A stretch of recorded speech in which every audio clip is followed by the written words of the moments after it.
நல்லா துணி எல்லாமே நல்லா இருக்குது. நம்மளுக்கு கஸ்டமர் சர்வீஸ், அவங்க சர்வீஸ் நல்லாயிருக்கு. ப்ரைஸ் கொஞ்சம் அஃபோர்டபுளாக இருக்கும். கலெக்ஷன் வைஸுமே நல்லாயிருக்கும். Velavan stores, Usman road, T Nagar, Chennai. மற்றும் இந்த நாட்டை 5 முறை ஐயா கலைஞர் ஆண்டு இருக்கார். 6வது முறை அண்ணன் தளபதி ஆள்றார். நாங்கள் தேர்தல் வந்தது 21. நாங்கள் என்ன சொல்லி ஓட்டு கேட்டோமோ அதையெல்லாம் இந்த முடிஞ்ச வரைக்கும் 100% சொல்ல மாட்டேன், ராயபுரம் தொகுதிக்கு மட்டும் கேட்குறேன், செஞ்சிருக்குமா இல்லையா? இல்லைன்னா எங்கள் அம்மா ஒன்று உட்காந்துக்குது உள்ள, எங்கள் பெரியம்மா உட்காந்துக்குது, ஏம்மா நீங்கள் செருப்பு எடுத்து வந்து என் கன்னத்தில் அடி, நான் உன் அண்ணன் பையனா தம்பி பையனாக தான் இருப்பான், இல்லையா? நீங்களே சொல்லுங்கம்மா.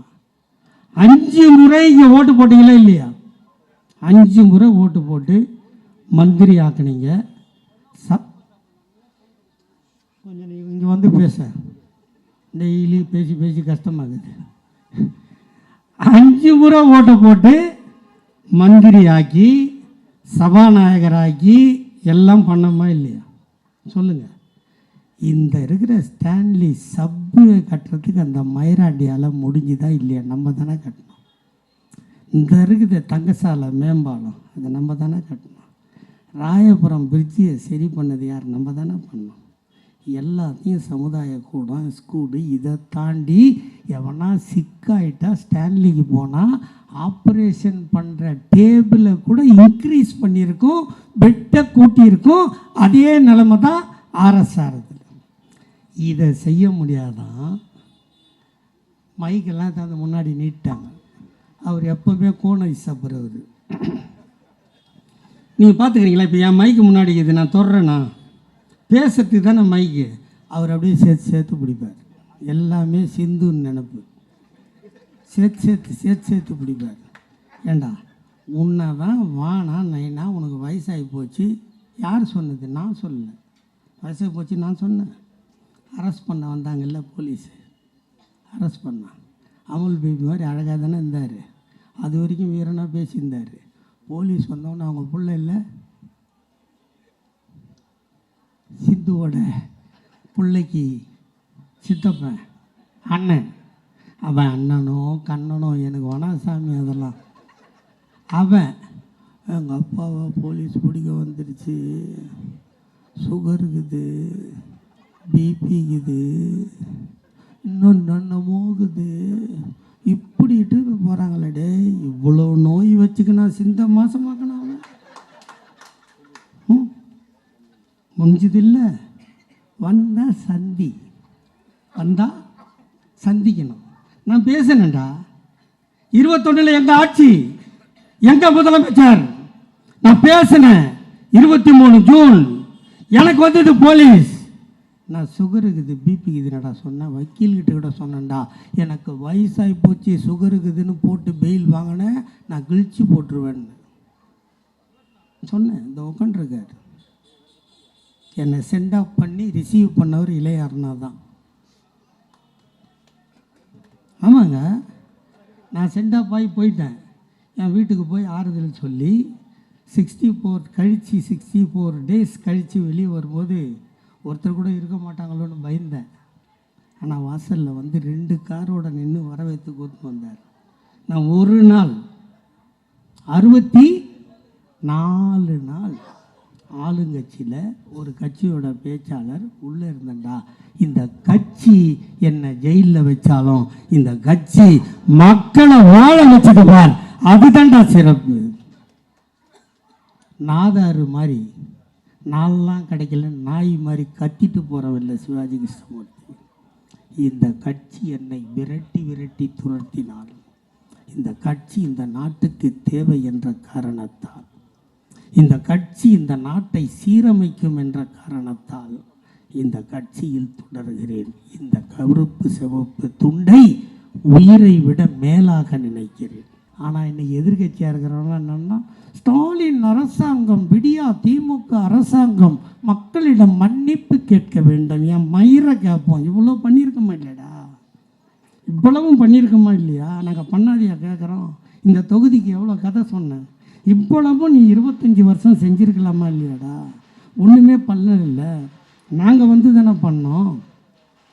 இவ்வளவையும் செய்துவிட்டு 5 முறை அண்ணா, ஒரே டிஸ்டர்பாக இருக்குது, ஒரே கஷ்டமாப்பான்வான்ல ஒரு படத்தில், அதே மாதிரி ஒரே கஷ்டமாக இருக்குது. நான் எதனா எழுதி கிதி வச்சுருந்தா பரவாயில்ல, அந்த விஜய் ஒக்கால வழி வச்சுருப்பான்ல பார்த்தீங்களா? ஏங்க உண்மையை தானேங்க சொல்கிறேன், பாட்டு கச்சேரிக்கு தான் அப்படி வைப்பாங்க. இல்லை இப்போ எங்கள் பாணியில் சொல்லணும்னா மாற்றுத்திறனாளி பார்வை தெரியாதவன் தடவி சொல்லுவான். அவன் பற்றியா ஒரு ஸ்டாண்டு, அதில் 3 கிளிப்பு, அதை சொருவி அவர் புதுசாக கட்சி ஆரம்பிக்கிறார். நம்மளை எத்தனையோ பேர்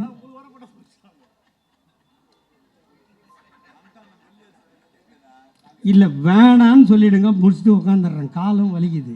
டேய் வானாடா, நான் பல மேடையில் சொல்கிறது, என் வாயில் நின்னா நாசமாக போயிடுவீங்கடா. இது வரலாறு. சொல்லவா? அண்ணாமலைன்னு ஒருத்தன் தான் இல்லை, இன்னும் ஆட்டம் காணணும். எவ்வளவு நாள் நான் தமிழ்நாட்டில் இருப்பேன் என்றால், எவ்வளவு நாள் நான் தலைவராக இருப்பேன் என்றால், அறிவாலயத்திலிருந்து செங்கல்லை உருவும் வரை நான் இருப்பேன். என் மசரை பிடுங்கி இப்போ உருவிட்டு ஜாட்டியில் அடிச்சுக்கின்னு மென்டல் நாயாக நிற்கிறான். இன்னொரு அக்கா 350 ஃபீட்டு இந்த மைக்கில் நின்னா மனக்கட்டை போடணும் இல்லையா? மனக்கட்டை போடலாம், எட்டாது. அது ஐயோ ஐயோ ஐயோ ஐயோ, தாமரை மலர்ந்தே தீரும்.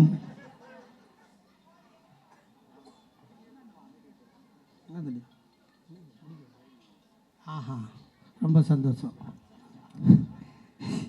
நம்ம என்ன விற்காத சரக்கா? நான் பெரிய பாட்டுக்காரனும் கிடையாது, புலவனும் கிடையாது, அறிஞரும் கிடையாது, கவிஞரும் கிடையாது. நான் ஒரு சாதாரண கானா பாட்டுக்காரன். ஆனால் கலைஞரை 100% நம்புகிறவன், அவரை கடவுளாக நினைக்கிறாரு. ஏன்னா கோயிலில் போய் நின்று கல்லை பார்த்துட்டு என்ன கும்பிட்டா பதில் பேசுமா? இன்னைக்கு என்ன சொல்கிறான்? ராமர் பேரை சொல்லி கோயில் கட்டிட்டான்.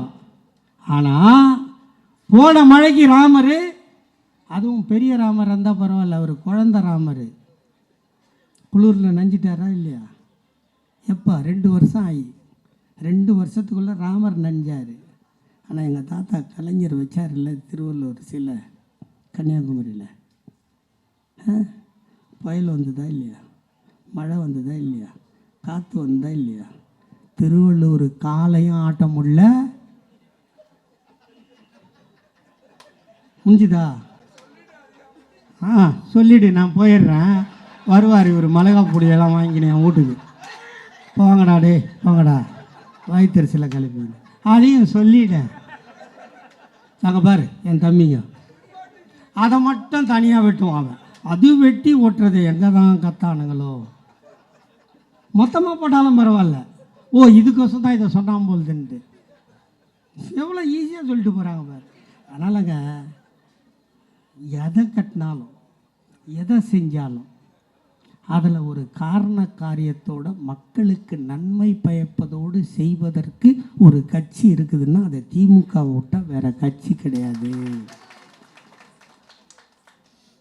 இப்போ ஓட்டு போட்டு மறுபடியும் ஆனால் எம்எல்ஏ இல்லைன்னா எக்ஸ்எம்எல்ஏ தானே. இப்போ ஓட்டு போட்டு நீங்கள் ஓட்டு போட்டு 7வது வாட்டியாக முதலமைச்சர் ஆனால் எங்கள் அண்ணன் தளபதி 7வது வாட்டியாக முதலமைச்சர். இல்லைன்னா கலைஞரோட புள்ளன்னா இந்தியா முழுக்க போனால் தெரிய போகுது. இப்போ நாங்கள் பொண்ணுக்கு காலேஜுக்கு பணம் கொடுக்குறோம், பையனுக்கு காலேஜுக்கு பணம் கொடுக்குறோம், குடும்ப தலைவிக்கு மாதம் 1000 ரூபா கொடுக்குறோம், புதுமை பெண் திட்டம், மக்களை தேடி மருத்துவம், நான் முதல்வன் திட்டம், உங்களுடன் ஸ்டாலின், மக்களுடன் முதல்வர், இவ்வளவு வச்சுருக்கிறோம். இதெல்லாம் கண்டினியூ ஆகணும்னா 7வது வாட்டி திமுக வரணும். அதனால் நேற்று பெஞ்ச மழையில் இன்றைக்கி முளைச்சவ நீங்கள் தீய சக்தின்னு சொல்கிறது இந்த டாவெல்லாம் இங்கே எடுபடாது.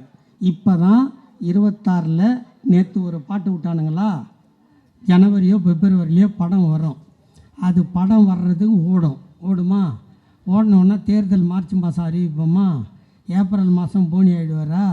போனி ஆகிட்டார்னா பேக் டு பெவிலியன் ரிட்டன்னு எவனா ஒரு படத்தை கூப்பிட்டு கால் சீட்டு கொடுத்துட்டு அவர் நடிக்க போயிடுவார். இந்த துண்டை போட்டுக்கின்னு வெள்ளைக்காவதுன்னா நடு ரோட்டில் அடிபட்டு செத்துருவேன். அப்போ உன்னை காப்பாற்ற எவனும் இருக்க மாட்டான். அதனால் அந்த கலர் துண்டை எடுத்து தோலில் போடுறதுக்கு முன்னாடி நான் சொன்னதை 1க்கு 5 வாட்டி பரிசீலனை பண்ணிப்பார். இந்த நாட்டில் விட்டுட்டு ஓடி போனவன் தான் பாதி பேர். 75 வருஷம் கட்சி நடத்துவோமா, மிசாவை பார்ப்போமா, தடாவை பார்ப்போமா, பொடாவை பார்ப்போமா, பல உயிர்களை கொடுப்போமா, கொரோனா காலத்தில் ஊரே முடங்கிடுறான்னா ஊடாக போய் பொருளை கொடுப்போமா, இவ்வளவும் பண்ணி 75 வருஷம் கட்சி நடத்துவோமா? இவங்க நேராக வருவாங்களாம். விக்கிரவாண்டி தேர்தல் நிற்க மாட்டாங்களாம், எம்பி தேர்தல் நிற்க மாட்டாங்களாம், 26 எம்எல்ஏ தேர்தல் தான் வருவாங்களாம், நிற்பாங்களாம், அடிப்பாங்களாம், நேராக முதலமைச்சர் சீட்டில் போய் உட்காருவாங்களாம். நாங்கள் இத்தனை வருஷம் கட்சி நடத்திட்டு குச் ஐஸ் வாங்கி சப்பிட்டு போயிடுவோம்.